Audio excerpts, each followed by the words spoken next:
So our two sample t interval. Oh, there it is. I knew it was somewhere. T interval. Okay. Again, our population, where everything is going to be based off samples now. Okay. So very infrequently do we have that z interval for means, but we have occasionally we will. And it's in the book. So we talked about it. However, most of the time, we're going to be stuck with t because we're only going to know um, sample standard deviations. I couldn't think of what I was trying to think of. Anyway, I'm babbling now. We're moving on. So again, with a t interval, so we're going to use an inverse t. We're going to have the area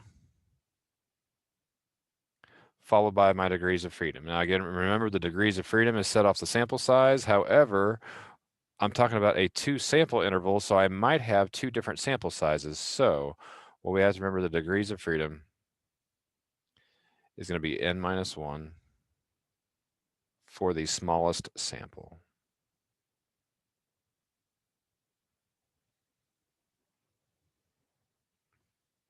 Okay. Suppose we are interested in whether 6A men's varsity basketball teams score more points on average than 6A women's teams. We take a random sample of 5 men's and 5 6A games and find the results below.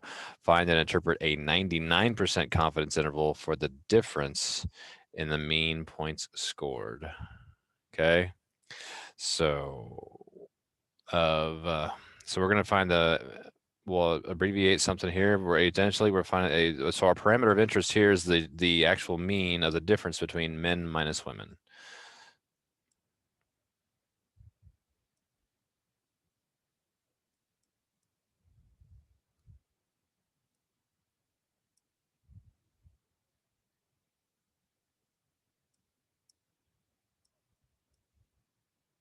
So again, we're talking about men minus women, okay, of 6A basketball games.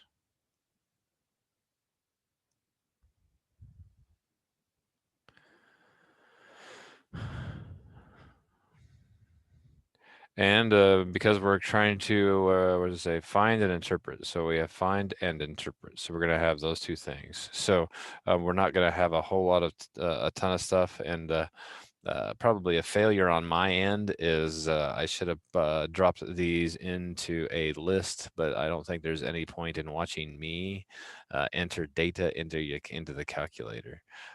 So for this particular example, I think I'll just give us the summary statistics. So we were going to drop this into L1, we'd drop this into L2.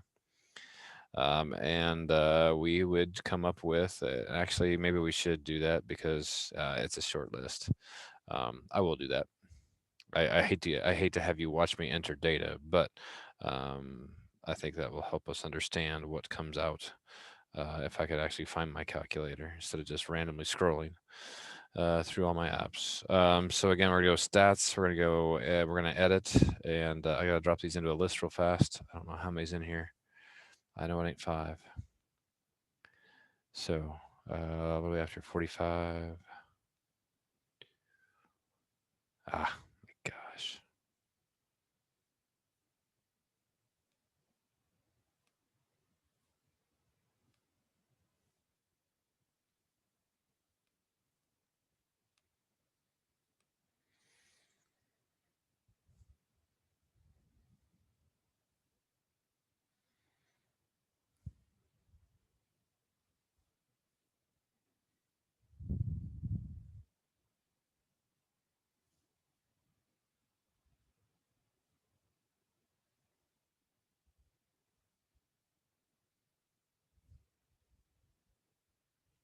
Gosh.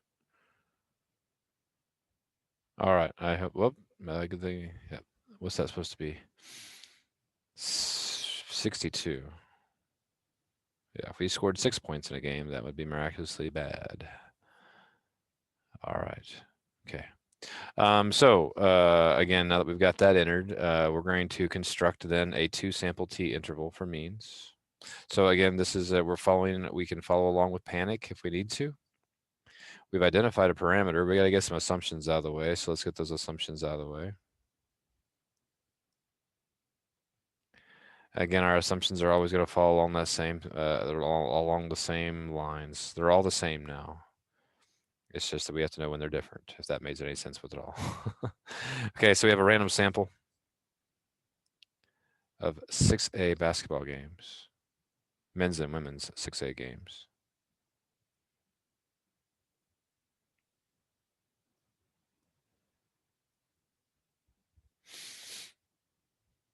Number 2 is this is going to be approximately normal. Well, actually, is it approximately normal? So again, we would go and we would do a box plot for each of those. For time's sake, these are going to be roughly symmetric box plots. So again, we have to have a box plot for the men.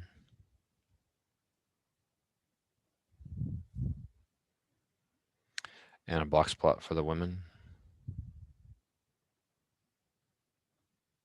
Doesn't have to be on the same scale. Just have to show it's roughly symmetric.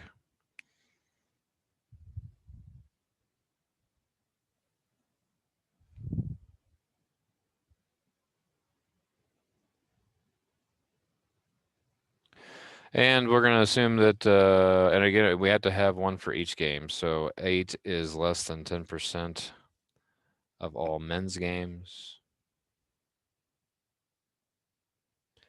8 is less than 10% of all women's games.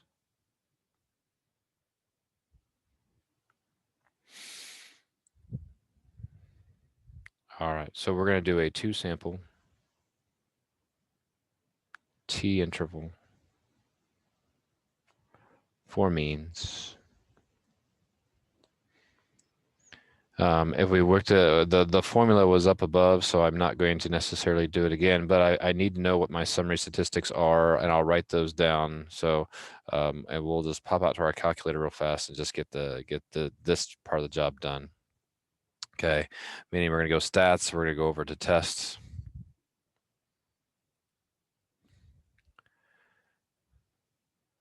Okay, now we're going to do and so now we got to scroll down and we have to find that 2-sample T interval.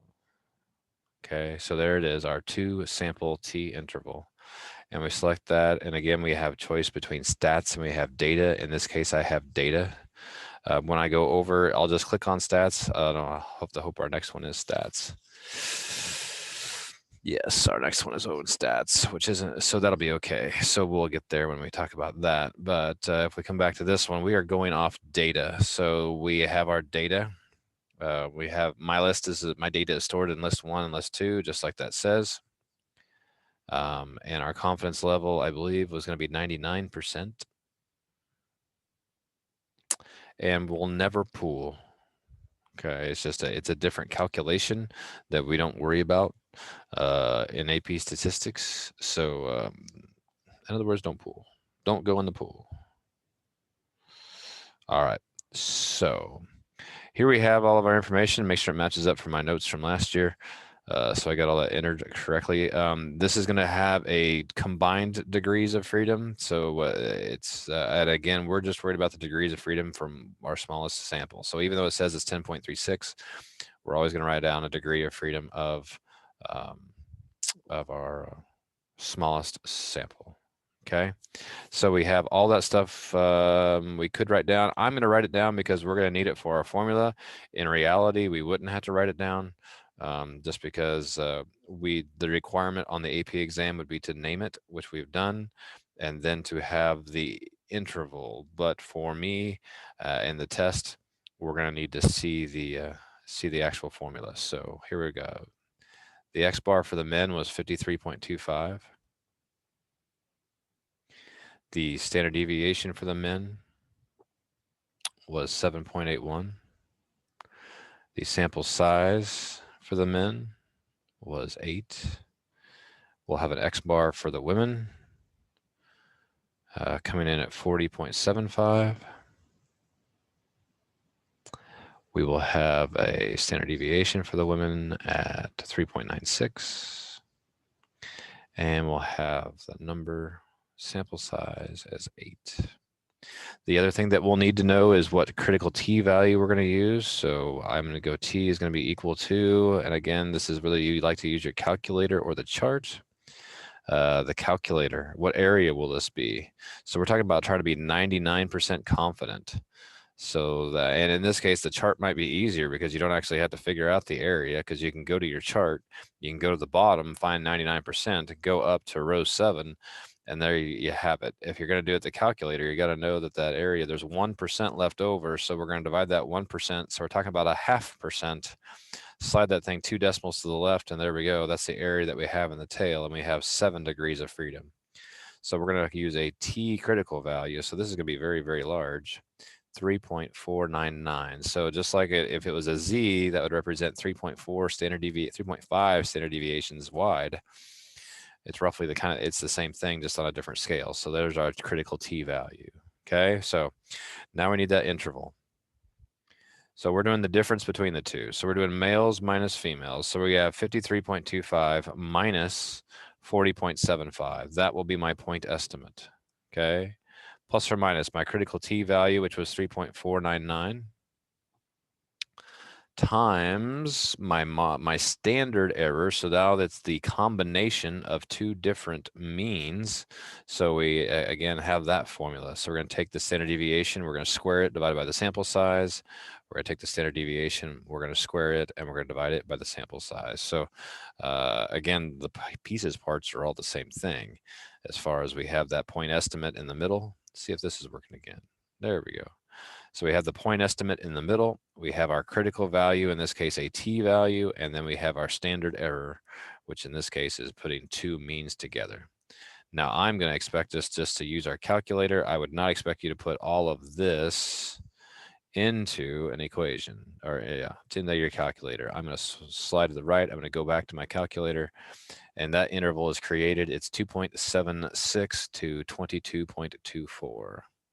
So that's what we're going to write down. 2.76 to 22.24, which is an incredibly wide interval, but I was trying to be 99% confident, so I'm going to cast a really wide net. Okay. So we are 99% confident. The true mean difference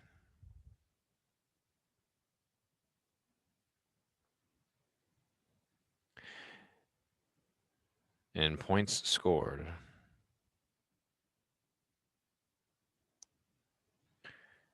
in 6A varsity men's and women's games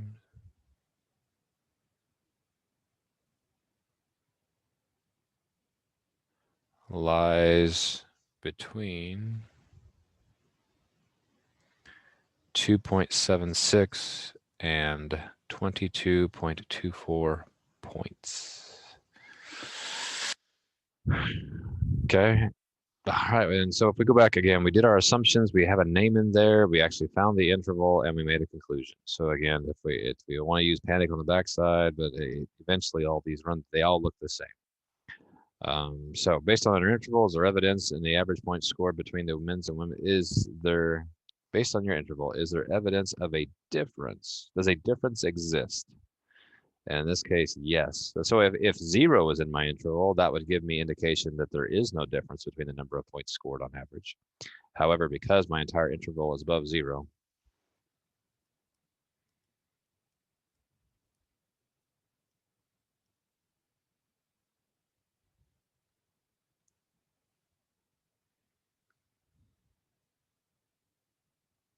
it would suggest more points are scored in men's games.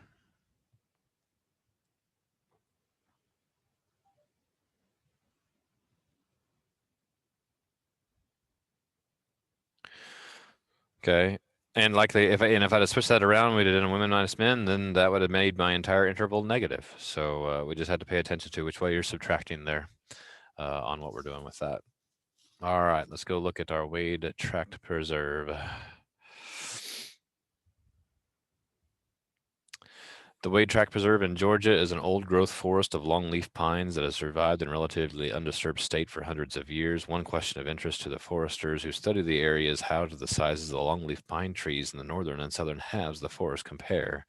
To find out, researchers took random samples of 30 trees from each half and measured the diameter at breast height, dBH, in centimeters. Comparative box plots of the data and summary statistics from Minitab are shown. Construct and interpret so that are asking us to construct and interpret a 90% confidence interval for the difference in the dBH for longleaf pines between the northern and southern halves of the Wade Tract Preserve. Okay, so this one we are given statistics off the bat. So we are going to construct, and this actually the problem with panic is it's actually not in the order that we would actually do it in. We would want to evaluate this and decide, hey, what are we going to do? Well, we are going to do a 2-sample t interval for means. Okay, that's what we're going to do. I mean, that's the process that we're going to do. Okay, in order to do that process, I need to establish what am I trying to find in that process? Well, that's my parameter of interest. Okay, the mean of the north minus the south, is that what I did? That is what I did. Okay, equals the true mean difference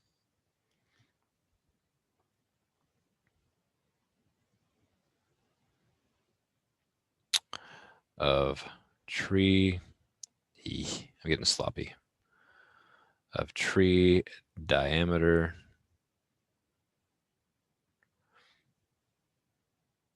actually, let's do this. Tree, let's back up. Again, let's abbreviate when we can. It's the dBH. It's already been established what it is in the context, so we're okay to use it. The true mean difference of dBH for trees in the northern and southern halves of the Wade Tract Preserve.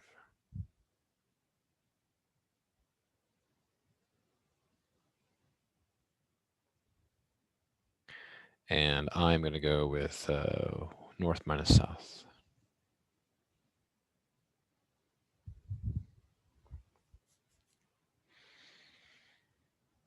Okay, what are my assumptions to do this?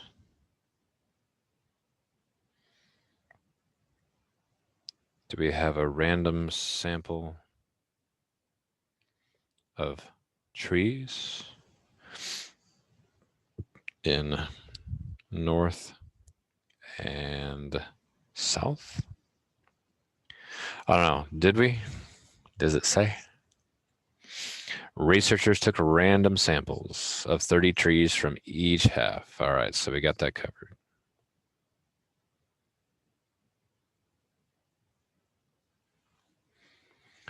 Number 2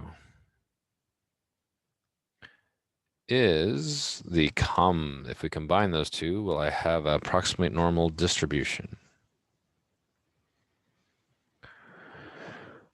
Now, my box plots don't look too symmetric, especially in the north. And actually, they're skewed. It's odd. They're skewed each direction. So it looks like the north is skewed to the right. Again, we have a small distance here, and we have a large distance here. So that's supposed to represent halves. Then it's not very good. So that one clearly is skewed right, and the south is clearly skewed left. However, 30. Whoa, where'd that come from? In the north, 30 is greater than or equal to 30. So my sample sizes are large enough. In the south, 30 is greater than or equal to 30. So I have my sample size is sufficiently large, barely. All righty, 3 is independent. So we have to assume then that 30 is less than 10% of all trees in north.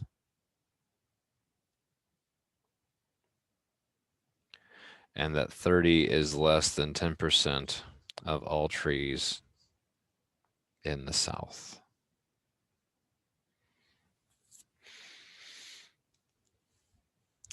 Okay. We are ready to do this. I need my critical t value, so we're going to inverse t. Again, we're trying to be 90% confident, so I'm going to have a 5% tail, and my degrees of freedom is going to be 29.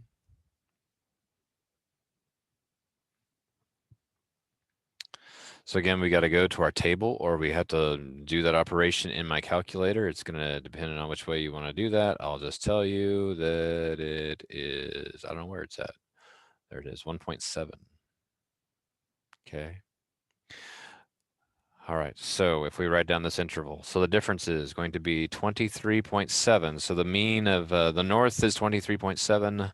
The mean of the south is 34.53. That is going to be my point estimate. Plus or minus, my critical value is 1.7. And then I have to have that standard deviation adjustment. So we're going to take 17.5 and we're going to square that and divide it by 30.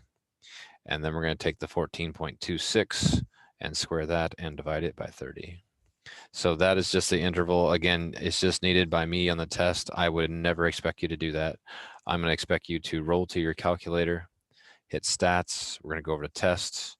We're going to arrow, I don't know, is it faster to go up? Probably not then. Wow.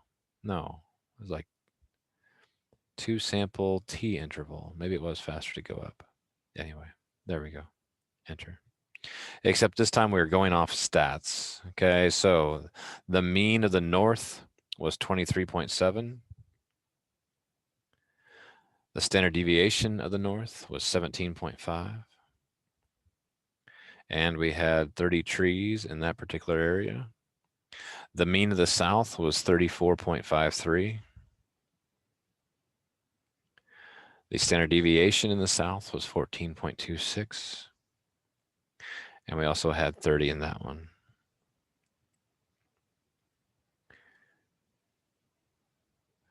We are only trying to be 90% confident. I don't remember, 90%.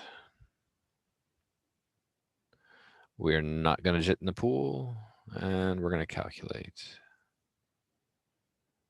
Okay, so I ended up with a negative 17.72 to a negative 3.94.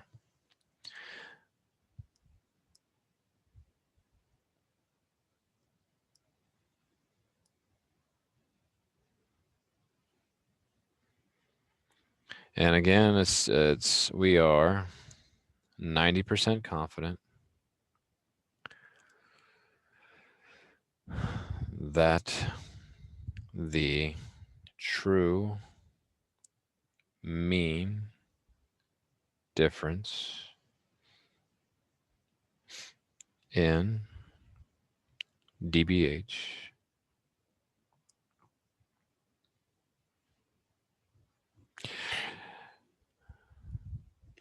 here's where I struggle. We're going to write the same exact sentence again, which really makes no difference in this. It's just that we always need to make sure we have this established somewhere. So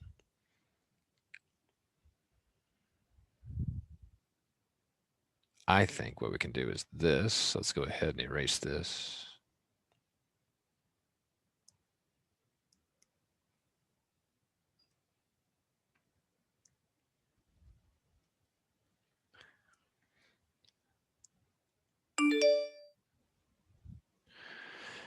Is between negative 17.72 and negative 3.94 centimeters. Okay. That cleans that up a lot. Saves us writing the same sentence twice.